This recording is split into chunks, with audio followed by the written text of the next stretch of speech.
intelligencesquared.com.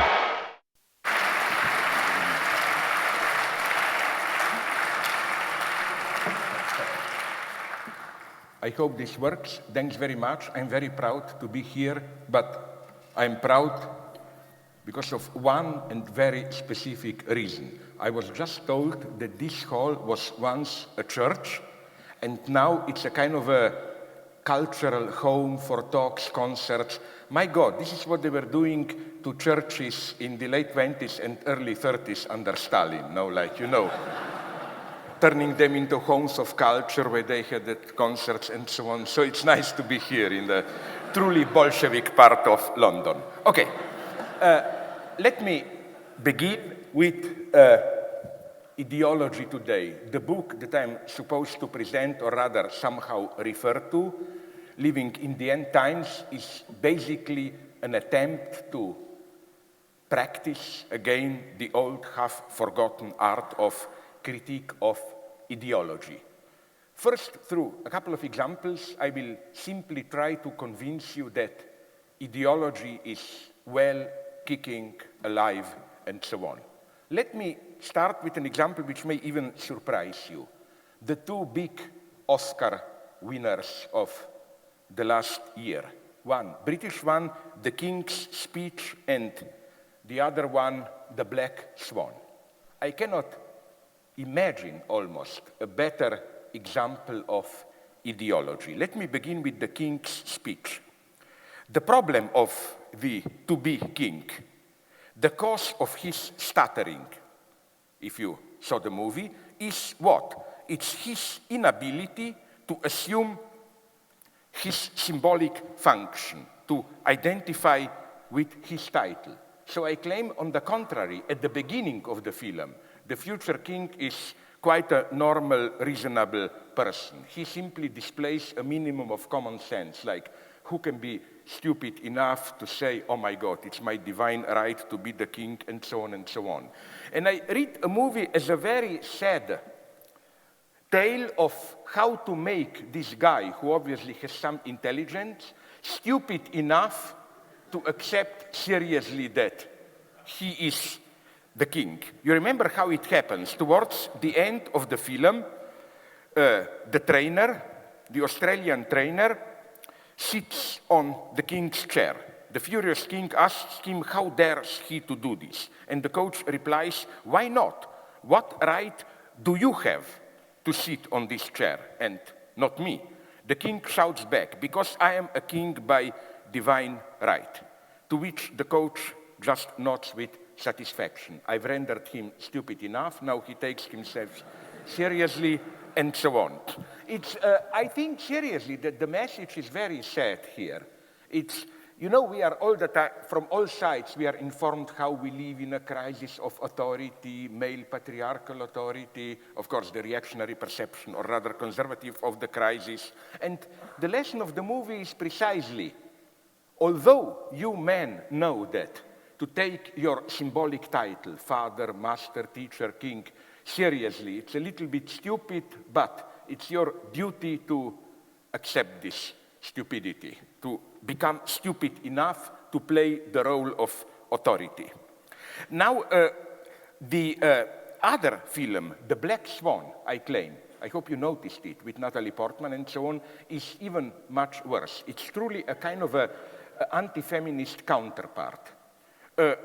It, I claim, resuscitates arguably one of the most reactionary myths about femininity. While in this same masculine universe that we encounter in the King's Speech, while a man, if you become stupid enough, at least can have it both. You can have your title, authority, and still have a private life, let's call it. It's an old anti-feminist myth from old fairy tales up to Krzysztof Kieslowski's film Double Life of Veronique, namely this myth that a woman has to make a choice. Your natural place is to withdraw from public career, to do your role in the family. If you choose your, let's call it, mission, what you really care about as a career, you will pay the price for it by death. I think these are the coordinates of the second film. So you see, that's where we are in two of popular films. Men become stupid enough, play your authority. Women don't play with career, you will die. Now, how? Now, let's make a step further through some other examples from movies. How can we detect this ideological background in popular culture? I think that the basic rule here is to apply the concept which was elaborated by structural linguistics of so-called differentiality. It doesn't only matter what a thing is, it also matters as its positive feature what a thing is not. It doesn't only matter what you say, it also matters what you don't say while saying what you say, of what is only implied in saying what you say. Of course, I hope you know that there is a dialogue, one of the best-known dialogues in Sherlock Holmes stories. This one is from Silver Blaze, short dialogue between Detective Gregory and Holmes himself, which provides the best example of differentiality. It's a short dialogue exchange about so-called curious incident of the dog in the night time. Here is the dialogue. Is there any other point to which you wish to draw my attention? Asks Detective Gregory Sherlock Holmes. To the curious incident of the dog in the night time. The dog did nothing in the night time. That was the curious incident. How does this work in ideology? There is a wonderful joke in Ernst Lubitsch's masterpiece, Ninochka. The hero visits a cafeteria and orders coffee without cream. And here is the wonderful reply of the waiter. Sorry, we have run out of cream. We only have milk. Can I then bring you coffee without milk? I think it's absolutely a correct answer. It's not the same thing, coffee without cream or coffee without milk. What you don't get, it's part of the identity of what you do get. In what sense? Because if you bring this logic to its extreme, you can also see how a double negation, when you don't have just, when you do not have, in this case, coffee without cream or milk, the result is not zero, but what? Another, my last example from popular culture, I think it's from early 90s. You remember the movie with Ewan McGregor before he became a Jedi, when he was still playing working class guys, Blast Off. The hero accompanies to her home after their date a young, pretty woman who, at the entrance to her flat, tells him, "Would you like to come in for a coffee?" He answers, "There is a problem. I don't drink coffee."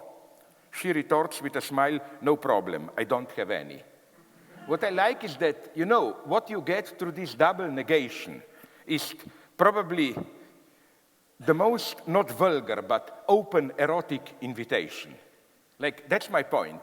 I invite you for a coffee, then I negate coffee, and the result is not zero. The result is pure invitation. Why lose time with such dialectical jokes? Because I claim they allow us to grasp how ideology functions, to detect so-called ideological distortions. You should note not only what is said, but the complex interplay between what is said and what is not said. Which unsaid is implied in what is said? Do we get coffee without cream or coffee without milk? There is even a direct political equivalent to this joke about coffee without cream, without milk. A friend, an old dissident from Poland, told me. In a well-known joke from socialist Poland, a customer enters a store and asks, "You probably don't have butter, or do you?" The answer, "Sorry, but we are not the store which doesn't have butter. We are the store which doesn't have toilet paper." the one that doesn't have batteries across the street, and so on. Okay, but now let's take another, a little bit more elaborate example. In today's Brazil, they have carnivals, and as they like to put it, people from all classes dance together on the street, momentarily obliterating their race, class, and so on differences. But it is obviously not the same if a jobless worker delivers himself to free dance, forgetting his worries about how to feed his family, or if a rich banker lets himself go and feels good about being one united with the people. They are both dancing on the same street, but the worker is dancing, as it were, without milk, while the banker is dancing without cream. You can also imagine a brushed-off dialogue between United States and Europe in late 2002, when the invasion of Iraq was being prepared.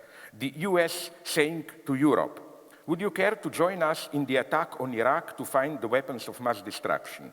Europe critical replied, "But we have no facilities to search for the weapons of mass destruction." Then Rumsfeld or some American guy answers, "No problem, there are no weapons of mass destruction in Iraq." I mean, it was exactly the same logic. Now let's put things in a little bit more serious way. Why do we not see what, nonetheless, in a way, we see in ideology? How does ideology enact this suspension?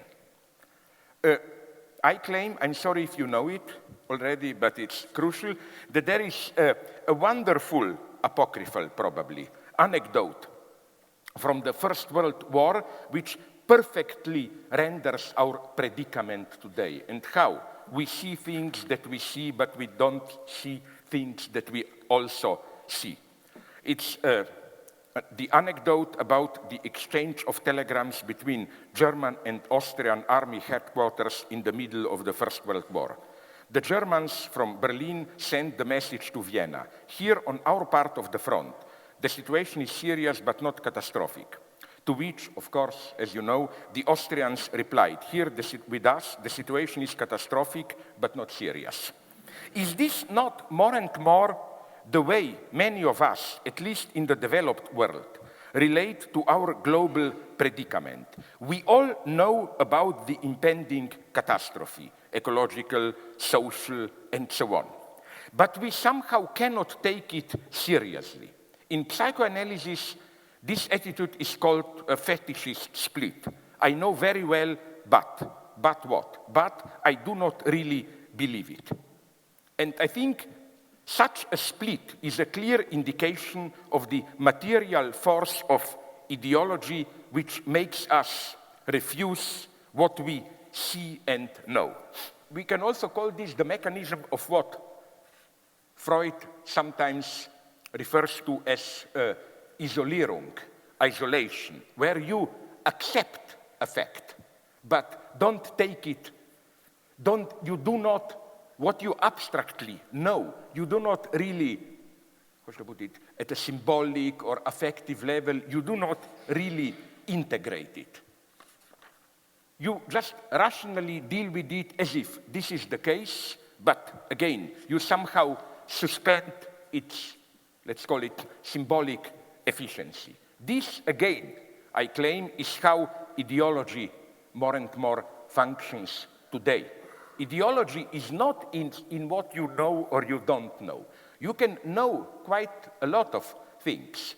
Ideology resides in this underlying selection where some things, although you know them, you behave, act as if you don't know them. Let me improvise a little bit here, because I think this ideological mechanism is crucial. This is what I call the fetishist functioning of ideology. The old traditional functioning of ideology was more symptomatic. You know, symptom, like return of the repressed. You base your life on a lie, you repress, ignore some traumatic truth, but as we say it, whatever you do, the repressed will somehow return in one or another symptomatic form. Just to give you a stupid everyday example, the proverbial adolescent who is traumatized by sex and in order to forget about it, takes refuge in physics and mathematics. But then, sooner or later, he tries to resolve a task like how much energy is released when two bodies hit each other and so on, and it's there. But much more interesting, I claim, is the fetishist functioning, which again is operative today, where you don't deny anything. You just, through a fetish, enact a distance of not really accepting it, not really taking it seriously. Incidentally, as I developed also in this last book, Living in the End Times, this, I think, explains why and how, although we, most of us at least, probably not only believe scientists, and in this sense know very well that the situation is potentially catastrophic, but really are convinced that this is the case, but nonetheless are not ready to do anything. Again, although we know there are threats of catastrophes, we cannot bring ourselves to act upon it, to do it. Here, fetish enters. What is fetish? I will repeat an old story of mine, which is very tragic. It happened to a friend of mine who was married, and his wife died. Young, beautiful wife, the usual story. She went to a doctor, breast cancer, in 2 months, she was dead. What surprised us, his friends, is that this same guy, after the wife died, was absolutely ready all the time to talk about the most painful moments of the wife dying. We didn't have to play any of these games. Oh, don't mention this in front of him. It will traumatize him. No, he was ready to talk about everything. So we doubted, my God, we started to raise questions. What's going on with this guy? Did he love his wife at all? Is he kind of a cruel, cynical subject or what? Then we learned the secret. Every time that he was talking about his dead wife and the most painful moments of her death, he was playing with a hamster in his hands, and the hamster was obviously his fetish. This was also the preferred pet animal of his wife, so in a way, playing with the hamster meant I can talk about it, but hamster was the fetishist stand-in for my wife is still alive. I don't accept she is dead. Now you will say, bullshit, this is primitive pseudo-analysis. How do I know it? Unfortunately, I do know it, because this hamster died half a year later, and immediately the guy collapsed, starved for a week, every second day, made a suicide attempt, and had to be immediately hospitalized. So again, I claim that from here you can see how interesting is socially, ideologically, the functioning of a fetish. Fetishists are not idiots, like you have your fetish feet and see nothing else. No, fetishists can be very brutal, cynical, realistic. They pretend that they accept the life the way it is. Why? Because secretly their fetish enables them to acquire a distance, not to, as we put it in traditional terms, fully emotionally assume what they rationally know.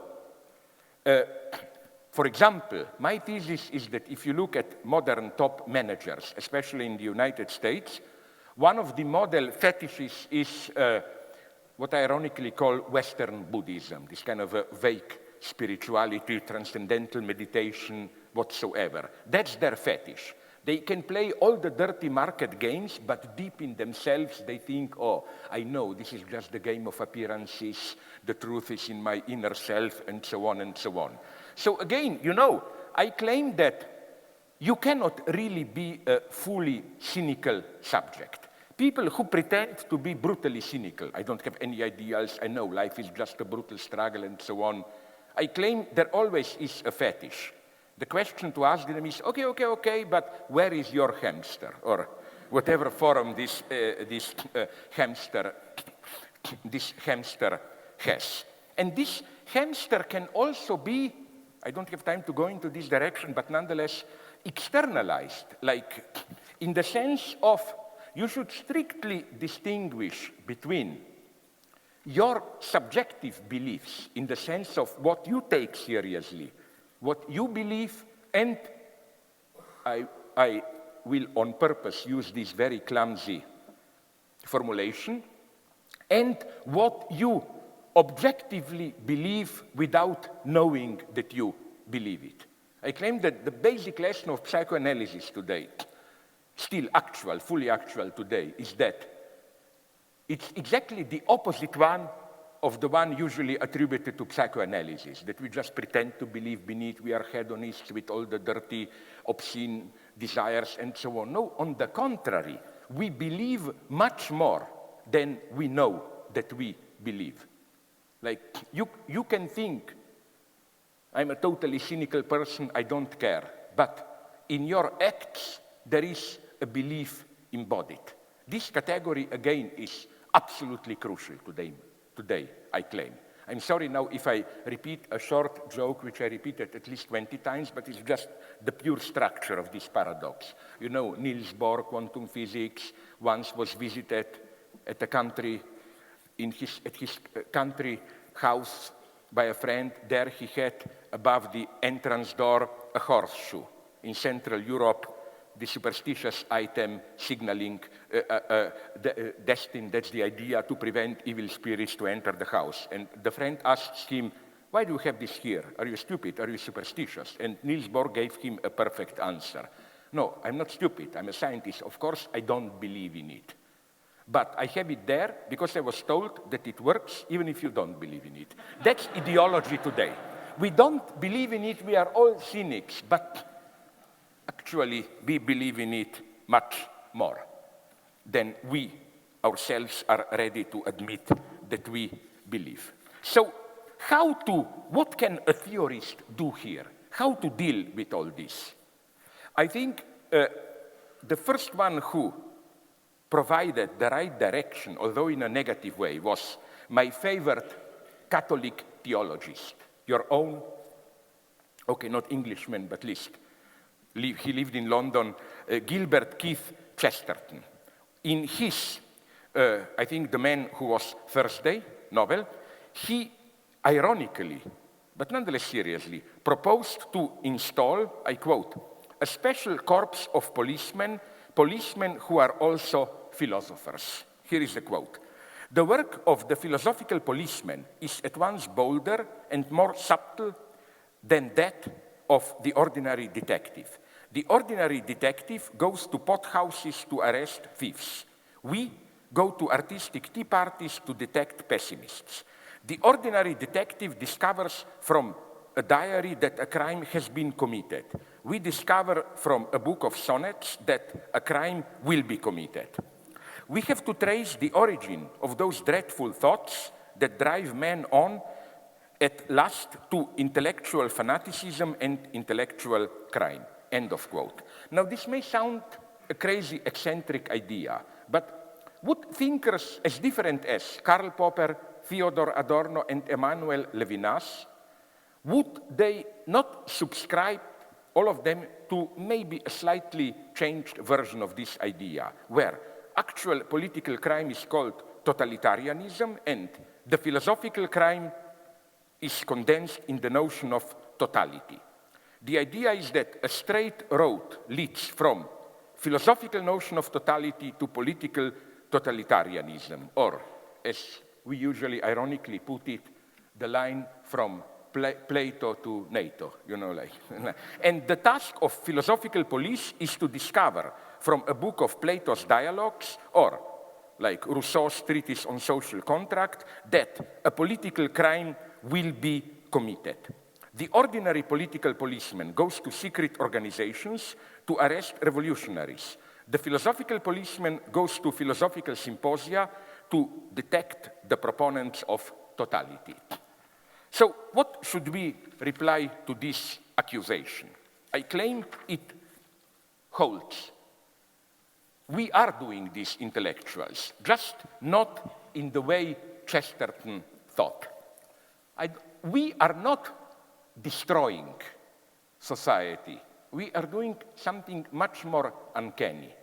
at our best, we so-called critical intellectuals, we are demonstrating, displaying, rendering visible how society necessarily undermines its own basic premises. Like, what is our task is to do this. Now I will be critical even, why not, against the 20th century communism. It is not enough for a critical intellectual to say, oh, communism was a noble idea and it was a simple contingent misapplication, what they did to it in the Stalinist Soviet Union. A critical intellectual should demonstrate how the distortion of a notion, of a noble idea, its falsification, its misinterpretation is somehow grounded in the idea itself. And if we do this with Stalinism, we should be honest enough, I claim, to do it also with today's global capitalism. No, I am not anti-capitalist in some abstract, naive sense, but in the simple sense of what? For example, when you talk about today's global capitalism, I would say, don't talk only about countries which function more or less developed Western countries. Mention also countries like, for example, the Democratic Republic of Congo, which doesn't even function as a country. You have local warlords who have all exclusive contracts, of course, with big international, mostly mining companies, because you know that the metals used in all our computers and so on mostly come from Congo and so on. So the point is that this country, which is a nightmare, it doesn't function as a state. It has the record number of children, drugged children, turned into killing machines, etc. The point is to see the Republic of Congo not a simple deviation, oh, they are still primitive, this is not yet capitalism, but precisely as part of the totality of today's capitalism. And I used here precisely and with full awareness, as it were, the notion of totality. Because I claim that this is one of the crucial critical notions that we should rehabilitate today. Totality doesn't mean this kind of a rehabilitation of all the crimes so that you say, but they fit into a global harmony and play their role. This is the usual accusation of Hegel. All the horrors are part of the divine plan, everything is justified. On the contrary, the Hegelian notion of totality means precisely that if you observe a phenomenon, to observe it in its totality means that you should include also all its degenerations, symptoms, antagonisms, inconsistencies, and so on and so on. Totality means, for example, that you cannot say, when you talk about capitalism, oh, places like Congo or today's China, these are falsifications, this doesn't count. No, it counts. All the inconsistencies, horrors, contradictions, and so on have to be included into the notion. Or, to put the same point in a different way, and this other way was also wonderfully formulated by Chesterton, this time in his Orthodoxy. He demonstrates in a very nice way how critics of religion start with denouncing religion as the force of oppression which threatens human freedom. However, in fighting religion, they are compelled to forsake freedom itself, thus sacrificing precisely that which they wanted to defend. You know how, to cut a long story short, you defend a certain phenomenon so fanatically that just to fight, to destroy what you perceive as the enemy, you are ready to sacrifice even this phenomenon itself, to be a little bit vicious like some warriors on terror. They like our freedom so much that they are ready even to torture people and so on, just to defend freedom and so on and so on. So again, I'm coming back to my initial question. How can we detect this, in a dialectical analysis, these necessary inner distortions, the way things go wrong but for necessary reasons. You have a certain idea, you actualize it, it turns more or less, up to a point maybe, but nonetheless, it turns into its opposite. I will not go now into boring philosophical analysis. To conclude, I would just like to claim that what is needed here is something which was already deployed by Kant, the German idealist Immanuel Kant, as what he called the public use of reason, as opposed to the private use of reason. What Kant means by public use of reason is not simply public talk and so on. No, for Kant, precisely, state institutions like the church, legal system are private use of reason because they subordinate reason to some pre-established goal, organized religious life, the legal system, and so on. For Kant, public use of reason means use of reason subtracted from the entire field of social authority and hierarchy, where you can, as it were, freely think, deploying all the consequences, and so on and so on. Why is this so interesting?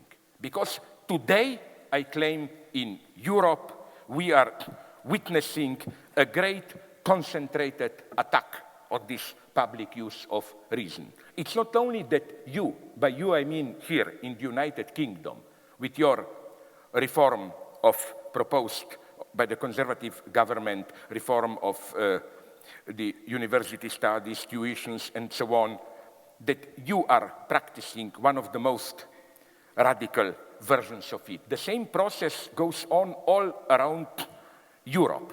What we are witnessing is precisely an attempt to change university as a space of freedom, illusory as it was. I know I took my Marxist lesson, but nonetheless, as the space of freedom into what? Into a socially useful factory of producing experts. What basically, to simplify it, society wants now, by society, of course, I don't mean all the people, but those in power, capital, and so on, is to turn universities into factories for producing experts. As a French future minister told me years ago already, I was in a debate in France, he told me, take those demonstrations years ago, you remember, in the suburbs of Paris where people were, the youth was burning cars in the suburbs of Paris. He told me, here we need intellectuals, we need psychologists to tell us how to control the mob, we need urbanists to tell us how to restructure the suburbs so that crowds cannot gather, and so on and so on. This is what they want us to do. Is this intellectual life? No. I think this precisely is not what intellectuals should do and are needed doing today more than ever. A true intellectual doesn't resolve problems posed by others.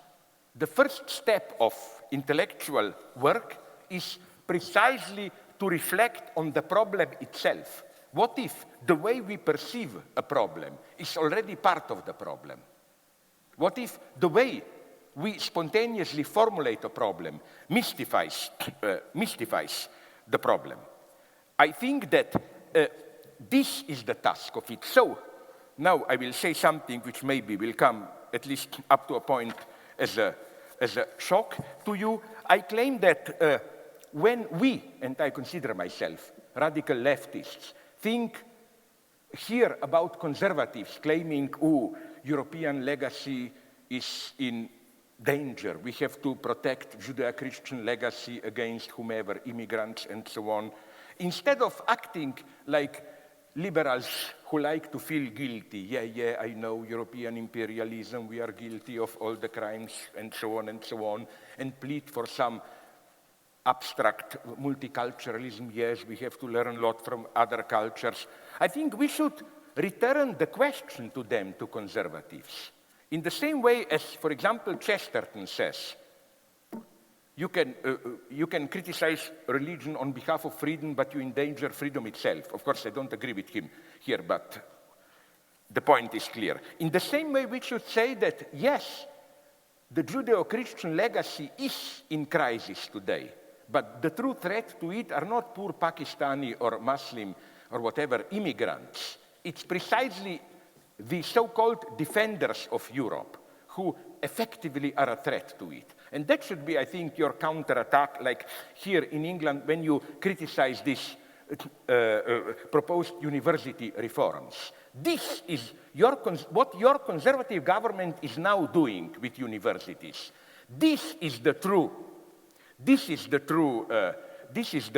threat to Europe. This is the true threat to Judeo-Christian legacy, whose most noble part, we shouldn't be ashamed of it, is precisely public use of reason and so on, and so on. So do you remember, I think it's from To Be or Not to Be, that wonderful dialogue in Ernst Lubitsch, again, yes, To Be or Not to Be, between a Polish actor who pretends to be a Nazi officer and a German Gestapo officer, I don't know what. So the Polish guy who is very narcissistic asks the general, the Gestapo guy, did you hear about a great Polish actor, Józef Tura? That's himself, no, he wants to see praise.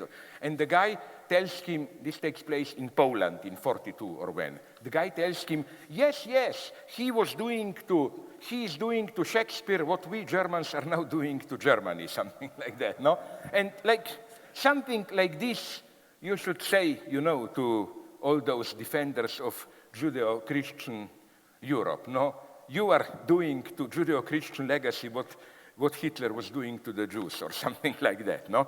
So again, you see my point here. Do not concede to the enemy too much. What's the underlying fact here? It is that I claim today,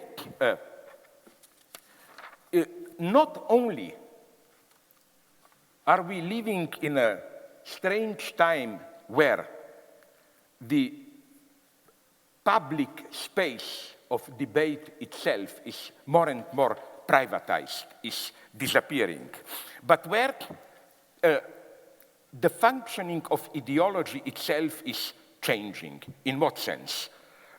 If in classical capitalism, the two main ideological mechanisms were law, legal system, and church, or, sorry, education, rather. Education formed you as a bourgeois subject, legal system provided the coordinates of your freedom. Today, I claim it's market, the logic of market competition, which is progressively imposing itself as the hegemonic ideology. For example, in education, the classical bourgeois school, obligatory, equal for all citizens, is elevated above the market, is gradually being dismantled and replaced by this formula, lower costs, high efficiency, multiple forms of private education, in the organization and legitimization of power. State is more and more presenting itself as simply a kind of a market operation, where in elections by votes, we, as it were, on the market select the best offer, the best party to do the job. I claim that even in the domain of emotional relations, we see this, let's call it self-commodification. In what sense? Did you notice something strange if you watched some of the recent Hollywood movies? I always think, as I already tried to demonstrate at the very beginning, that they tell quite a lot about where we stand ideologically. For example, did you see the last James Bond, Quantum of Solace? Did you notice a strange thing about this film? I know it's politically progressive. Basically, James Bond saves the Evo Morales regime from a capitalist coup. But did you notice that there is no sex at the end? This is the first James Bond film where at the end the couple just Bond and the Bond girl, they embrace themselves, they're too traumatized, nothing happens. Now let's go even lower. Dan Brown, we really cannot go lower. Did you notice that in the Da Vinci Code, no sex? And I claim that's how you have to read the fact that poor Jesus Christ himself has to make love. There is sex up there to cover up the fact that there is no sex here between Robert Langdon and the granddaughter of Jesus Christ. In The Lost Symbol, I think one of the candidates for the worst novel of all times, there is absolutely not even a sexual attraction. Things are even more interesting in the last Dan Brown film, Angels and Demons. There is sex in the novel between Robert Langdon and the heroine, that Italian scientist, Vittoria Vetra, but not in the film. Isn't this strange? Like, up till now, we were saying Hollywood is adding sex to make it more commercial. Now Hollywood is deleting sex to make it. Why? I claim that, and this is part of subjective self-commodification, more and more, and here I'm incurably romantic, even this idea of passionate sexual attachment or of passion or passionate love is more and more perceived as potentially dangerous. This narcissistic, solipsistic, subjective economy is getting so strong that, sorry to repeat my old joke, in the same way that we like to get today on the market, you know, like coffee without caffeine, sausages without fat, cakes without sugar, beer without alcohol, whatever, we like love without its dangerous traumatic moment. Without what? In English and in French, we use happily the same expression, tomber, to fall in love.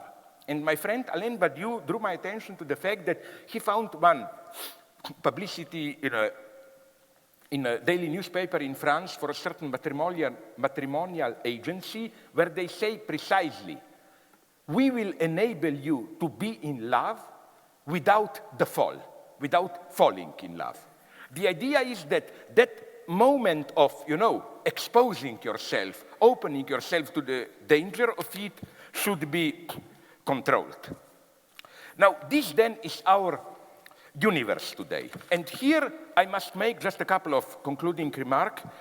Here I would like to make a couple of points which are crucial. First, when I say that what is today's predominant ideology is market neoliberalism, I'm not making the same boring leftist point about fighting neoliberalism. I think that we should do, apropos neoliberalism, the same thing as I proposed apropos this Judeo-Christian legacy or whatever. We should always remember that, that neoliberalism is an ideology, not even an economic reality.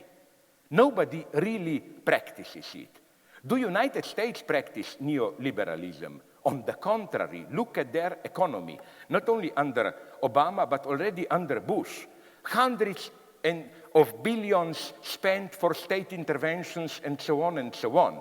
Neoliberalism is, I think, mainly used to economize where you can, less education and so on, or to put the pressure on third world countries. So it's not a reality.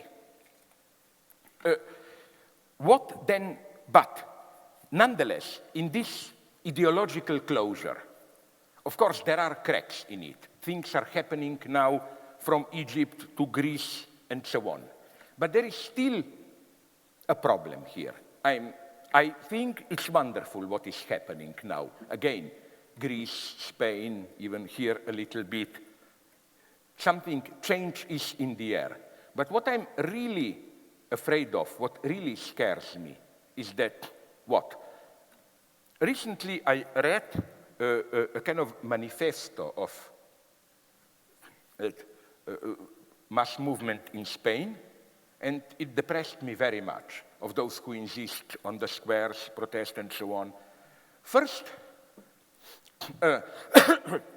not only this totally apolitical character of the protest, we don't care about politics, we are neither left nor right, we just want decent life, dignity, and so on and so on. My God, to be brutal, every fascist would have signed that.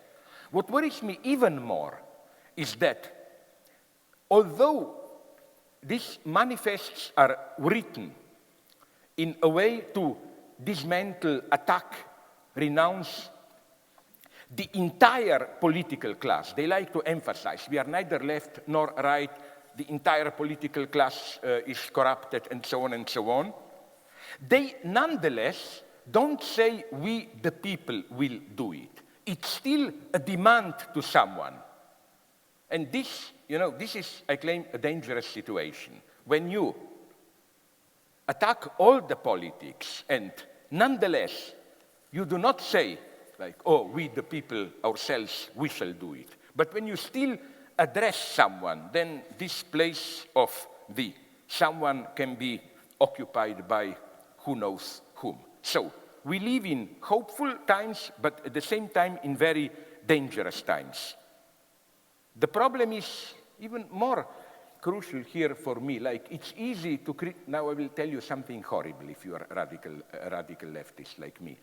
It's easy to criticize capitalism. I do it all the time. But like, do we really have, even in the vaguest outline, an alternate model to propose? Like, my friends from Greece are telling me, the situation is terrifying, also in a good sense now in Greece. The system is almost disintegrating. People may take over. I told them, okay, wonderful. And what do you do then the day after? When people take over, what will you do? Will you play just some Keynesianism? Will you nationalize industries?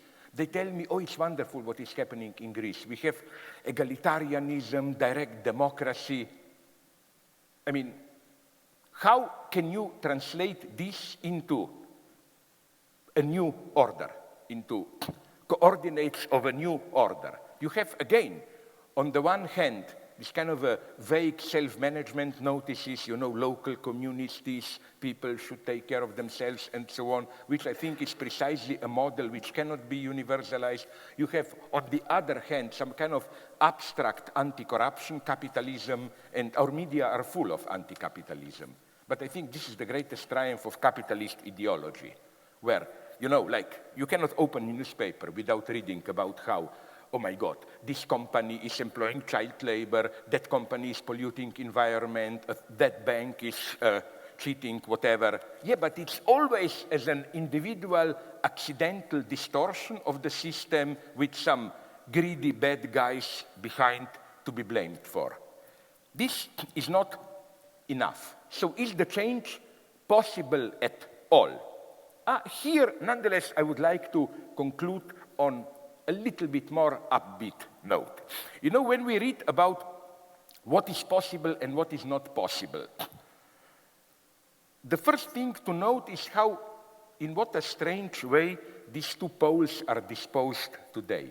On the one hand, in the domains of, well, mostly I would say technology and private life, private pleasures, we are being constantly told by the media that practically everything is possible. They say through biogenetic mechanisms or whatever, we will be soon able to clone organs, parts of our bodies. So you need a new heart. You will no longer need time to wait for somebody who is like you to die in an accident, whatever. It will be possible for us to become practically immortal, or just think about the domain of pleasures. Like, I'm not kidding. I recently met in New York a guy, a surgeon, whose specialty is to cut male penis into two. So you get two of them. So you can do it with two women at the same time, whatever. So here, everything is possible. On the other hand, when you turn to economy, almost everything is becoming impossible. You want to raise expenditure for healthcare, impossible, we will no longer be competitive, and so on and so on. So we are in this strange situation where, on the one hand, almost everything seems possible technologically at the level of private lives, but in the matters of social life, economic decisions, and so on, practically nothing is considered possible. And this, again, I claim, is the work of the material force of ideology. And maybe, it's easy to make fun of China, but maybe we are here even a little bit worse than China. Why? In mid-April 2011, the media reported that Chinese government imposed a wonderful, for me, wonderful in the crazy sense, new law or rule, I don't know what. It is now prohibited in China to show on TV, in movie theaters, or to make it part of the novels or comics, any stories which deal with time travel or alternate history. The idea is that such stories include frivolity into serious historical matters, are too frivolous, shouldn't be allowed. Of course, we know what's the point, that they consider even fictional narratives about possible alternate realities too dangerous. But we have maybe no right to make fun of the Chinese here. They at least still have to prohibit it. What if with us, ideology is so strong that we simply consider it impossible, we don't even have to prohibit it? And this, I think, is, let us be realistic, the task of, I claim, philosophers or more generally public intellectuals today. I don't think that we can really provide precise new solutions and so on, what to do with global warming, my God, what do I know what to do? What to do with economic crisis and so on. But we can maybe do something much more important. We can just open up a little bit the space, this confines of ideology, the space, just shift a little bit the coordinates of the space which tells us what is possible, what is impossible, and so on. Just, for example, to do something to make it palpable or sensible, how maybe we will not become immortal, maybe not every one of us wants to have a double penis, but maybe we can nonetheless spend a little bit more for healthcare and education or whatsoever. No, this may sound secondary, but I think it's extremely important. We cannot provide the solution, but we can, as it were, open up the space for thinking about possible solutions and so on and so on. It may sound a very easy thing to do, but I claim, again, in our ideological closure, it's maybe the most difficult thing to do. Why? Because I'm not a paranoiac. Again, great things are happening, social unrest and so on. But nonetheless, don't underestimate the amount or how far ideology has penetrated our daily lives. For example, for me, ideologies are not these big things, fight for freedom or whatever. Nobody takes that seriously. The ideology is what? To conclude with my example that I refer to all the time. Ideology is going to the Starbucks coffee. Why? You know what happens when you enter it. You get all those posters there informing you, yes, our coffee is more expensive, but 1% goes to some stupid Guatemala children, 1% to save trees, and so on and so on. This is ideology at its wonderful purest. In the old times, we were at least aware that we are consumers, So you have to do something, help, charity, socially conscious. Starbucks has come with a wonderful ideological mechanism. Why not include into the price of the commodity the anti-consumerist solidarity, whatever aspect, so that the more you consume, the more at the same time you display social solidarity and so on are already part of the commodity price. Here is the material force of ideology. And I'm here suspect even of green movement, sometimes making things out of best intentions. Where do you have their ideology? Let me be brutally frank. I'm sorry if this line is known to some of you. Why do we really buy those half-rotten apples who cost twice more than those wonderful genetically manipulated apples?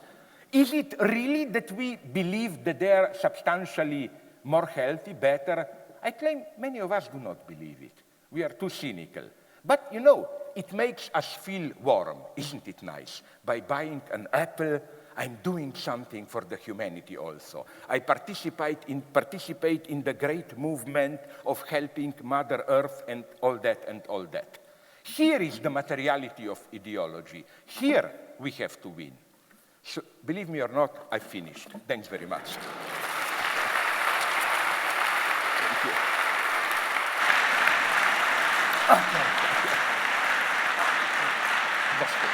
Do you need it? Because I didn't touch it. So, yeah, I have another. Now I think it's like half an hour to pretend that we live in democracy. No? Absolutely, yes, absolutely. To make it clear where we are. We're going to have some questions now. Could the lights come up a little bit, because I can't see a thing?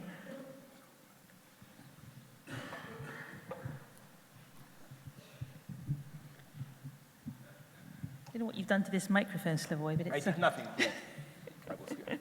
No, you didn't, did you? We got any questions? Brief questions, please. Yes, gentleman there. Yeah, I'll try to be brief. Yeah. I'm taking one of your suggestions, which is to question the questions. No? Yeah. So since you raised the question about what shall we do, what will we do? No? I want to return this question to you. I want to question these questions, okay? And I want to do it in one of my favorite jokes. It's Abbott and Costello. Who's on first, what's on second, I don't know who's on third, no? I don't know, you know that? No, sorry.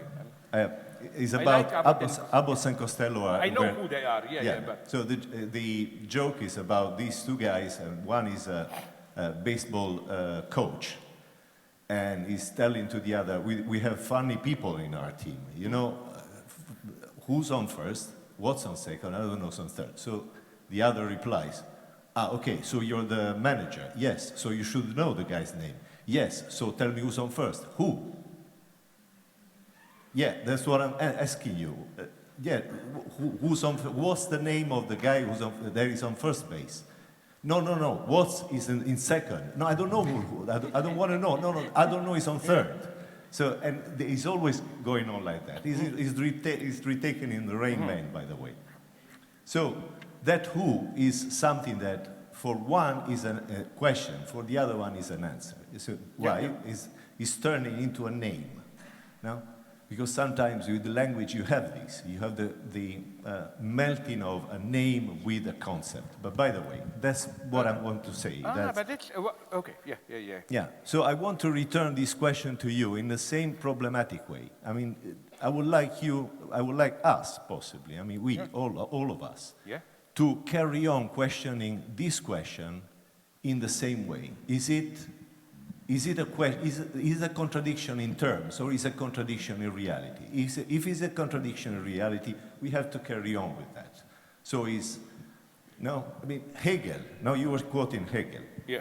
Hegel, the big difference to me between Hegel and Kant and the optimism of Hegel, we refer to Kant, is that Hegel once went to meet the French army that was coming to free Jena.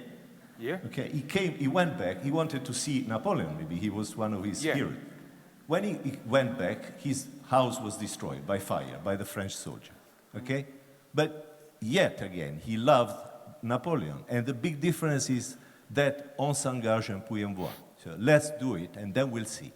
So there is only one way out, and I think, and I think you think as well, which is to carry on putting under pressure. Ideologically, I think you're doing a wonderful job. Okay, thanks for this. Yes. So, thank you. I think. I'll just shortly, because I love the guy. So, briefly. Yes, yeah. So let's put them under pressure, because the more we put them under pressure, the less space there will be for, no? And you are doing a wonderful job on this, so please, carry on. Here, I may be more pessimist than you, because I think precisely that in the ongoing situation, I cannot now, I would have to talk for another 1 hour and a half to develop why, but I think that maybe for some people this is good news, for some critical intellectual who like to spend their life putting the system under pressure, but not too much so that they can go endlessly putting the system under pressure, and the more you put system under the pressure, the more you progress in academia and so on. No? I would say that this is we are maybe approaching a dangerous situation where, not that this is not enough in the sense that we want more, but look what's happening in Greece now, for example, and don't fall into this racist trap thinking, oh, it's just Greece, those primitive, lazy Greeks. It will be spreading around, I claim. I'm a pessimist here.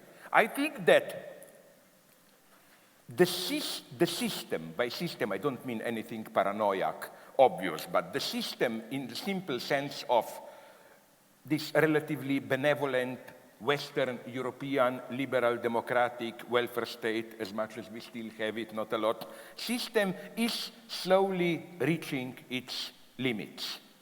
When people tell me, but you crazy communist, you really believe things can be changed, all I'm telling them is that I'm not a crazy communist optimist, oh, there will be a revolution. I'm much more of a pessimist.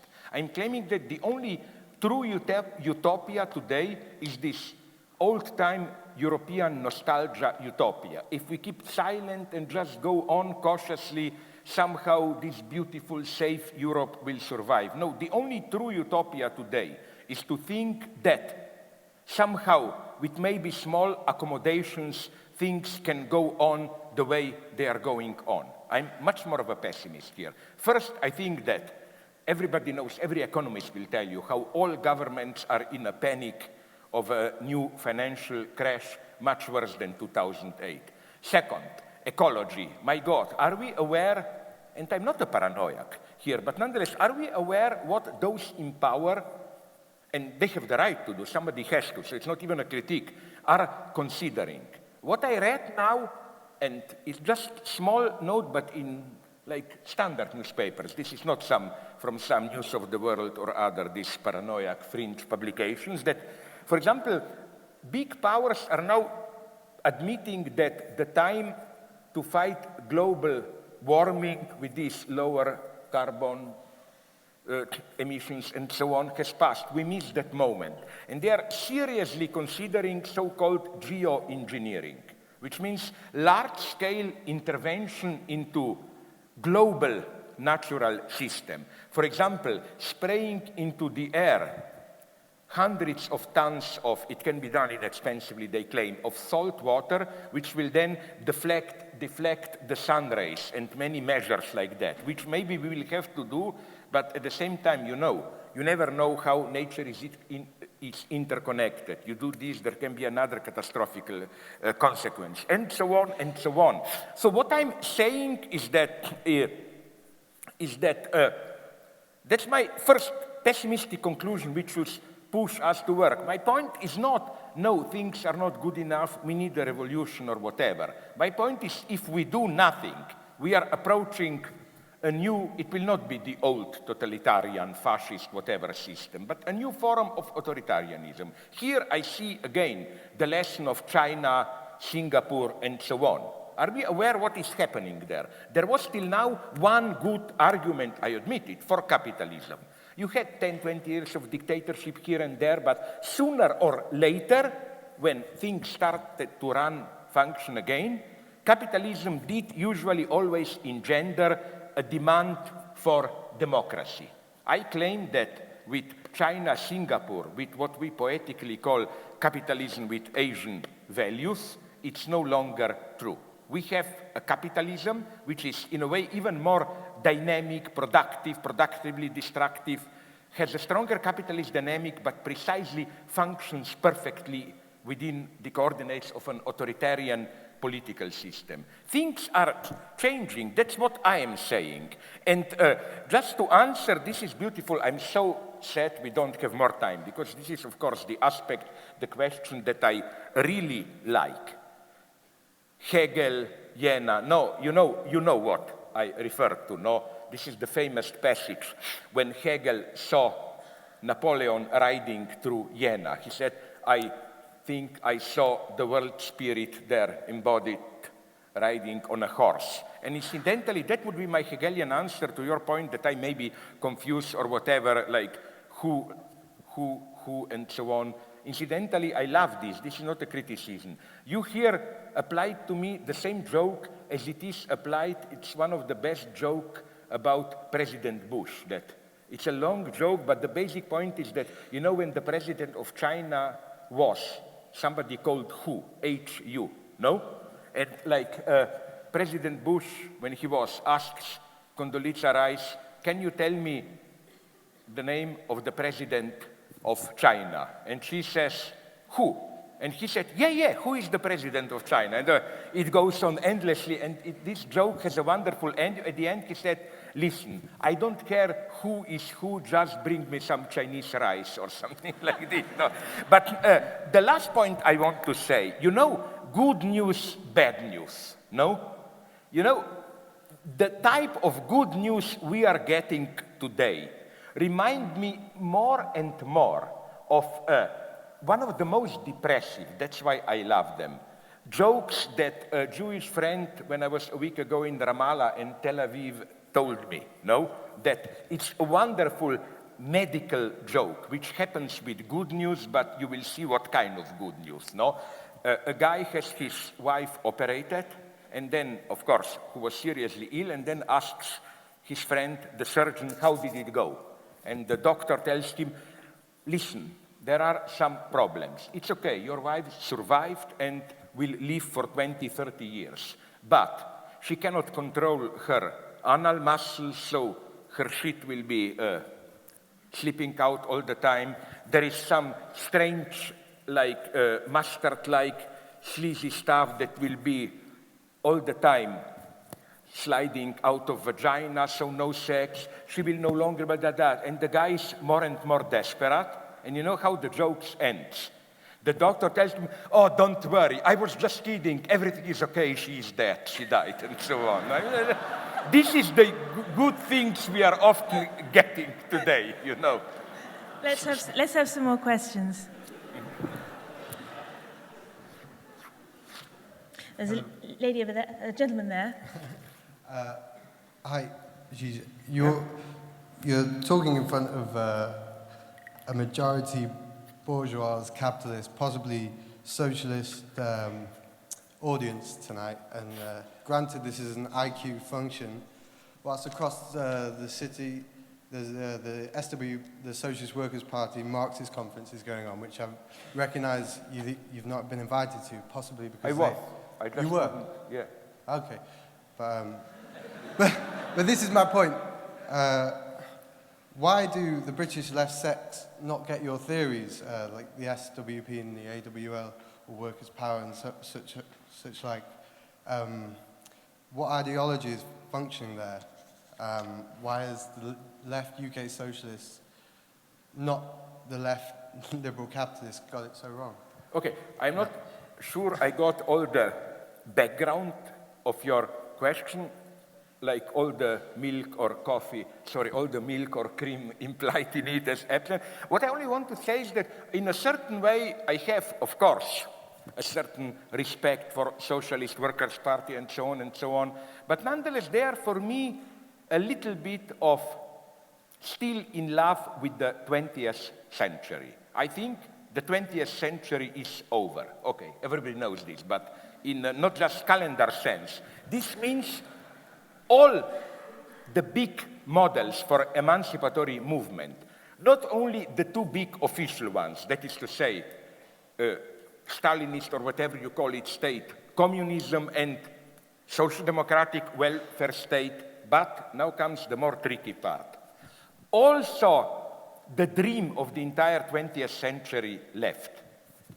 20th century radical left, Trotskyist and so on, was always ready to criticize state socialism, Stalinism, social democracy.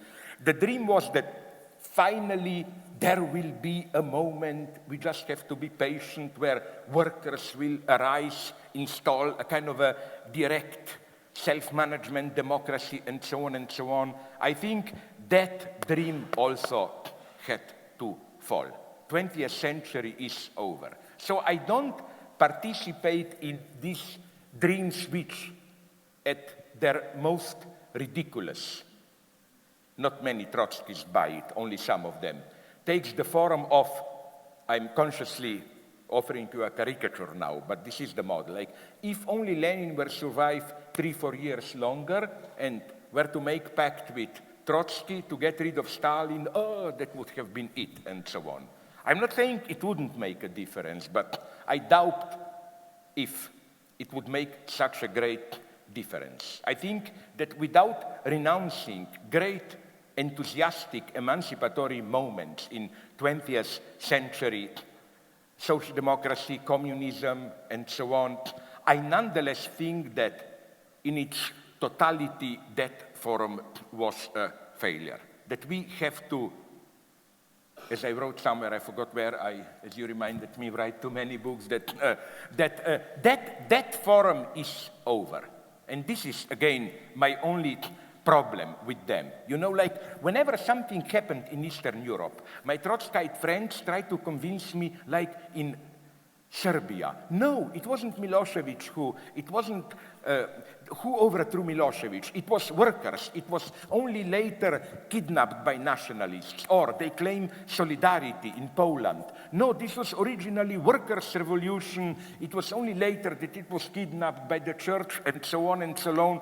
They see a little bit too much the, how should I put it, revolution around the corner, just then, in the last moment, kidnapped by the bad guys. I'm here much more, if you want, a pessimist. A pessimist in the sense that the left, let's be quite frank, does not yet have, and of course you cannot have it in detail. I'm not demanding the impossible, that you make the list exact of what to do, but okay, to be cynical, as already hinted at, I think, let's say that today, as already said, a government in Greece collapses and then some kind of people, committees, whatever, takes over. What would they have done? What could they have done?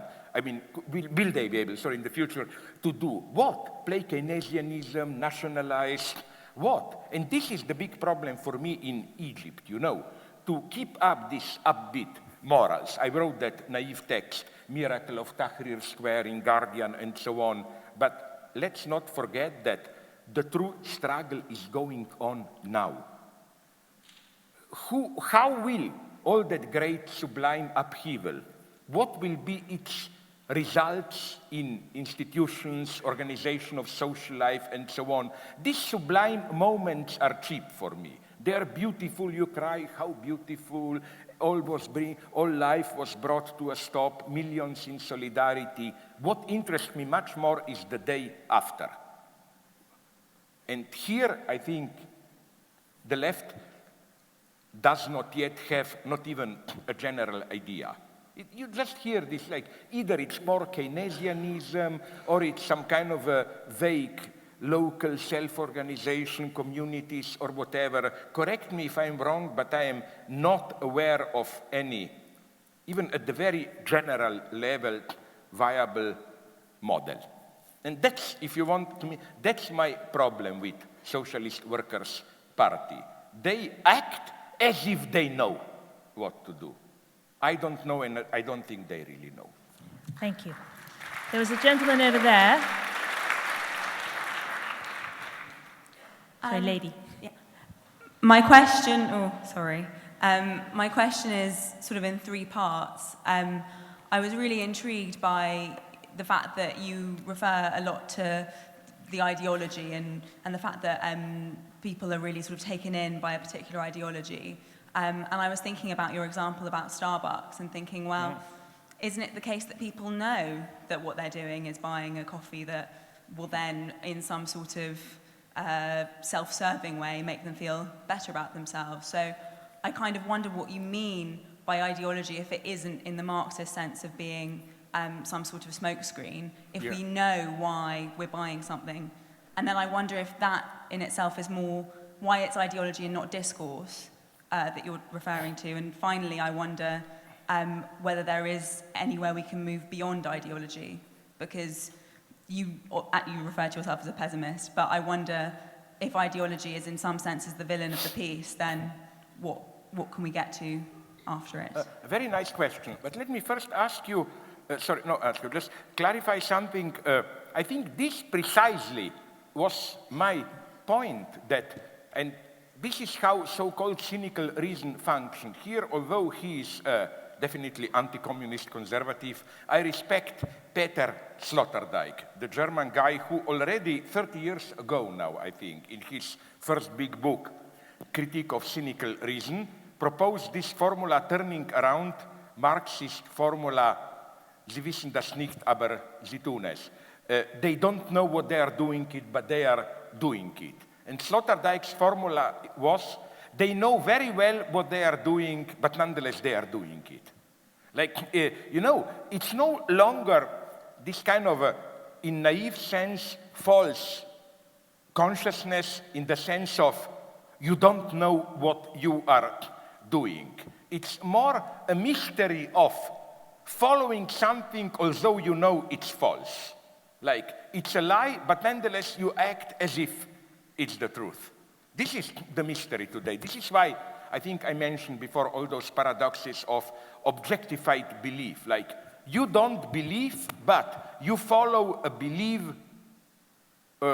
materialized in your social practical activity. And I claim Marx knew it.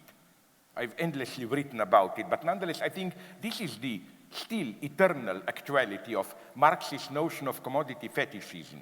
Read Capital carefully what Marx says there. He doesn't say we treat a commodity as a magical object, but in reality commodity is just, I don't know, a node, part of a network of social relations and so on. No, for Marx, illusion is not in what we think. We can be realists. No capitalist is as stupid as to think, oh, commodity is something magical or whatever.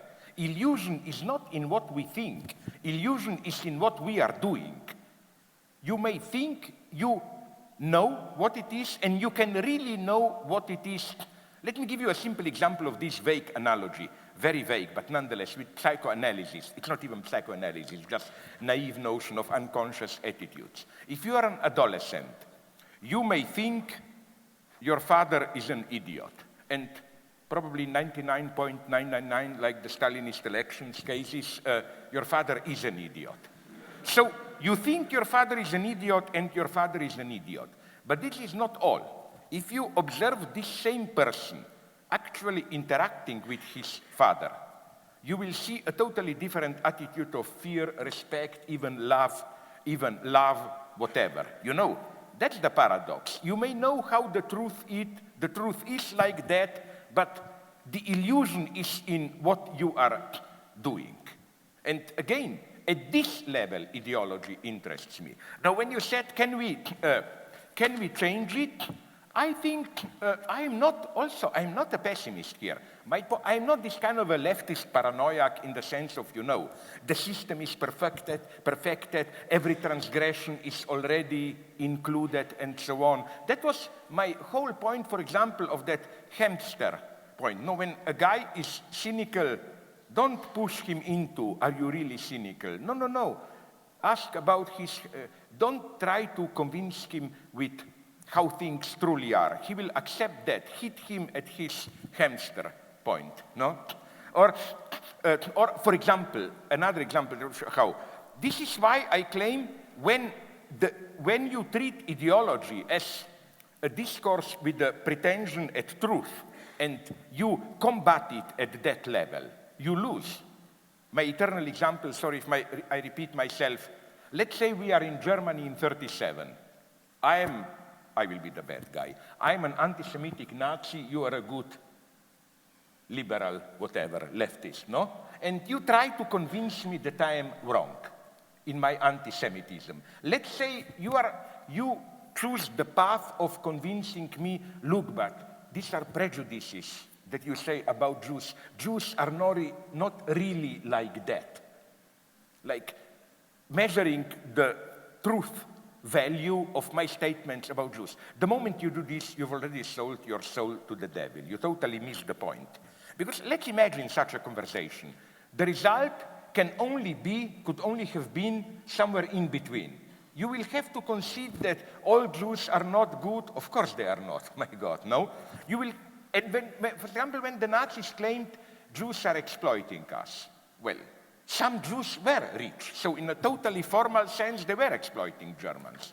Jews were seducing German girls. Well, I hope they were. I hope they had good time. You know what I mean? Like, but you see my point. The true problem is not what Nazis are saying about the Jews true or not. Ideology is not decided at this level, so that if it's not true but just prejudices, it's ideology. I will go now up to the end, although this is not the case here, obviously.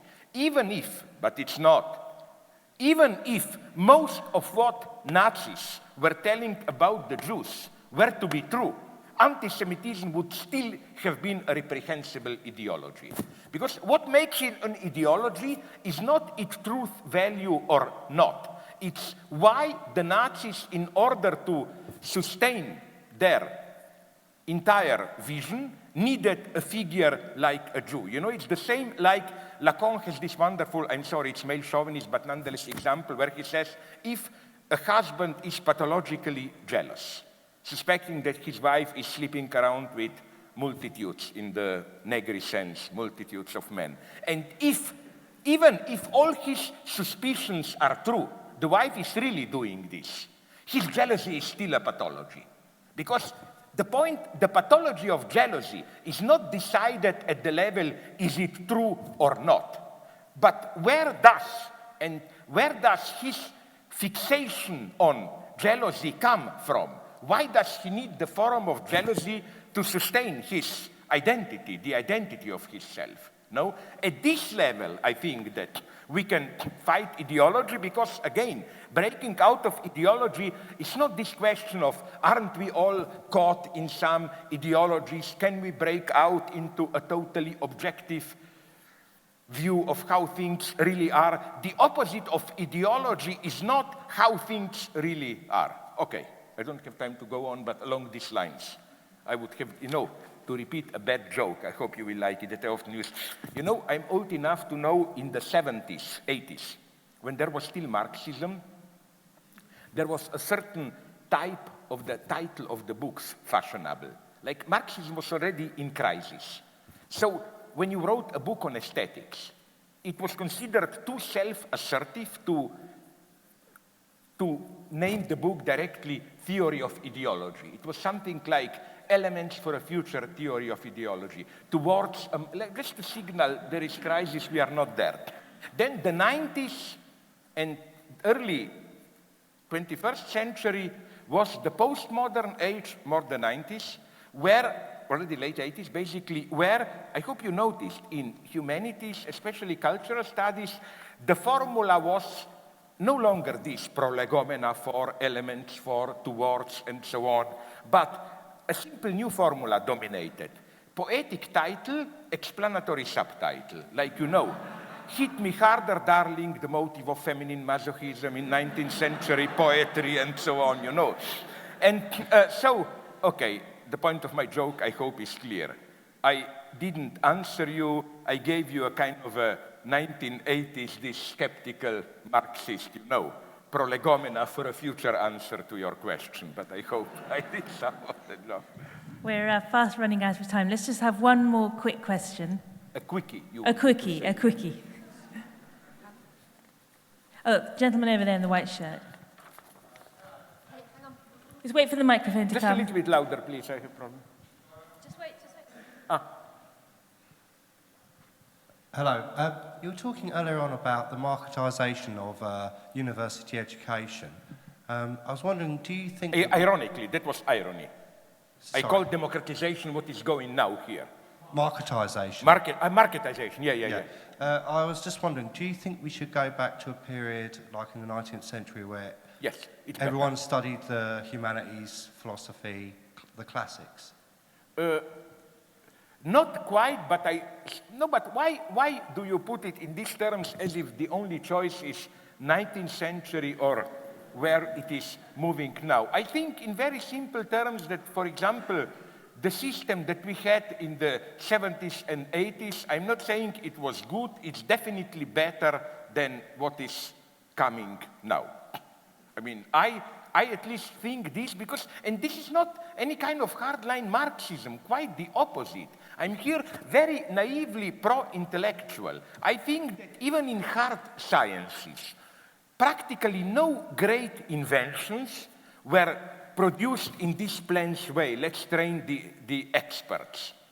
From Einstein onwards, or really great breakthroughs, where what we call in rational, what they call, I don't pretend to be one of them, although I like them, in rational choice theory, necessary byproducts, you know, like, or to put it in popular military terms, collateral damage, you know, like, you research something and quite by chance, oh my God, you stumble upon something else.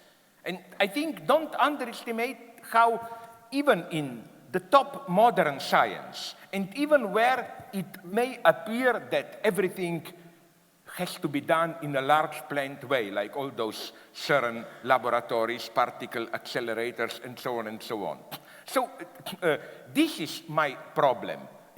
I'm not saying most of us should study, or like at that point in Oxford, I think I read somewhere that till the early 20th century, or wrote even that, if for students of Cambridge and Oxford, their point of honor was that even privately they were speaking Latin to each other. No, I'm not saying we should move to that. All I'm saying is that we need this kind of a open space of apparently useless. You have to have a free space, or to give you another example of the same logic. The reason I don't like Amazon.com is that this is like this new expert education. You buy there mostly only books you already in advance want to buy. But I cannot even imagine such a great number of books that really meant a lot to me.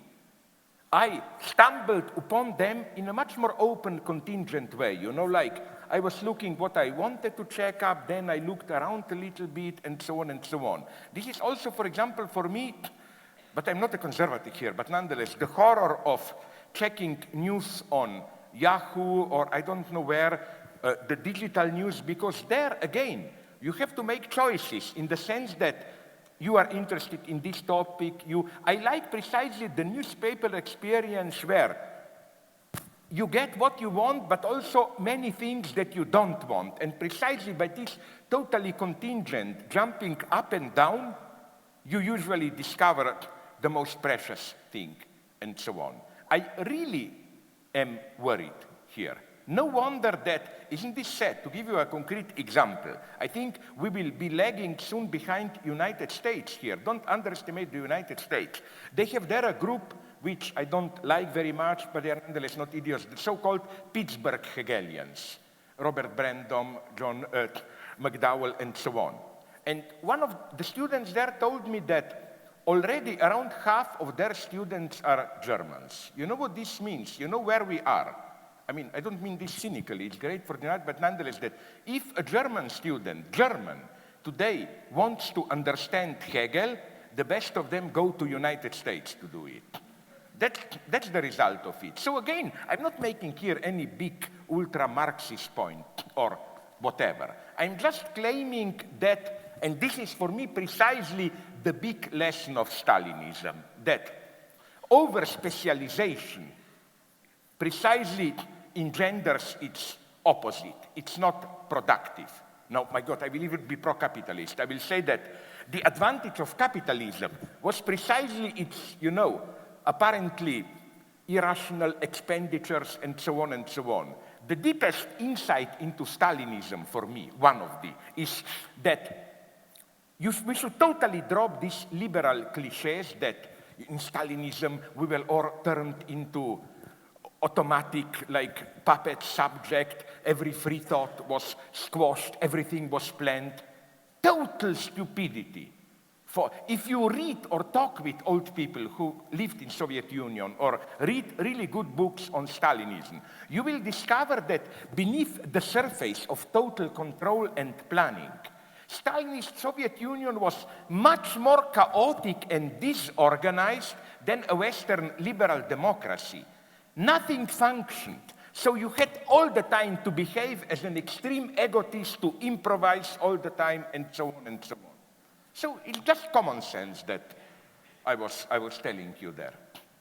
Well, I think on that note, we'll say thank you very much, Slavoj, for an absolutely fascinating and brilliant talk.